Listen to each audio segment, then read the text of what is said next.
बिस्मिल्लाहिर्रहमानिर्रहीम। मैं doctor Naseem Arain ji from Chattapur. अच्छा दोस्तों, अक्सर मरीज आते आ कहते जी डॉक्टर साहब उंगलियां दे पोर बहुत सुन्न रहिंदे आ।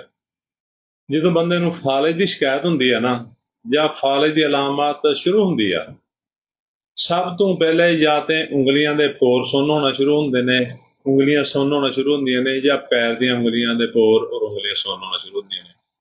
ਜਦੋਂ ਤੁਹਾਡੇ ਪੈਰ ਦੀਆਂ ਉਂਗਲੀਆਂ ਜਾਂ ਹੱਥ ਦੀਆਂ ਉਂਗਲੀਆਂ ਦੇ ਪੋਰ ਸੁੰਨ ਹੋਣ ਲੱਗ ਪੈਣਾ ਤੇ ਤੁਸੀਂ ਉਹਨੂੰ ਐਵੇਂ ਨਾ ਸਮਝੋ, ਉਹਨੂੰ ਸੀਰੀਅਸ ਲਓ ਔਰ ਫੌਰੀ ਤੌਰ ਤੇ ਡਾਕਟਰ ਨਾਲ ਰਾਬਤਾ ਕਰੋ ਔਰ ਉਹਦੀ ਦਵਾਈ ਲਓ ਤਾਂ ਕਿ ਉਸ ਮਰਜ਼ ਨੂੰ बढ़ने ਤੋਂ ਰੋਕਿਆ ਜਾ ਸਕੇ, ਖੁਦਾ ਨਾ ਖਾਸਤਾ ਫਾਲਜ ਦਾ ਹਮਲਾ ਹੋਣ ਤੋਂ ਰੋਕਿਆ ਜਾ ਸਕੇ, ਜਾਂ ਹੋਰ ਕੋਈ ਪ੍ਰੋਬਲਮ ਜਿਹੜਾ ਪੈਦਾ ਹੋ ਸਕਦਾ ਹੈ ਉਂਗਲੀਆਂ ਦੇ ਪੋਰ ਸੁੰਨ ਹੋਣ ਤੋਂ।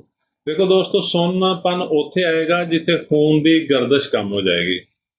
जिथे खून की गर्दिश पूरी होएगी उत्थे तो सुन्नपन नहीं ना आएगा। ते अगर किसी मेरे भाई दे उंगलियां दे पोर सुन्न हुंदे ने या उंगलियां ही सुन्न हुंदियां ने, असीं तुहानूं अज एक ऐसी रैमडी दसनी आ जिहदियां चंद खुराकां लैण दे नाल उंगलियां दे पोर या उंगलियां दे अगले हिस्से सुन्न होण तों ठीक हो जाने आ। तो दोस्तों करना की आ, होम्योपैथिक दवा ऑक्ज़ैलिक एसिड 30 तक च लैनी आ। ऑक्ज़ैलिक एसिड नूं दिन दे विच 2 दफ़ा इस्तेमाल करना वा।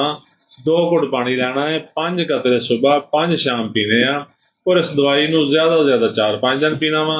इंशाअल्लाह 1-2 दिनां च तुहाडे पोर सुन्न होणों ठीक हो जाने आ और तुहाडा जिहड़ा मरज़ दा हमला शुरू हो रहा है वो शुरू होण तों पहले ही ठीक हो जाना है और तुसीं सेहतमंद हो जाना है। साडी वीडियो नूं लाइक ते शेयर करो ताकि वीडियो होर लोगों तक पहुँचे और उन्हां दा फायदा होवे। साडे अकाउंट नूं फॉलो कर लो ताकि तुहाडा और साडा राबता रहे। शुक्रिया, अल्लाह हाफिज़।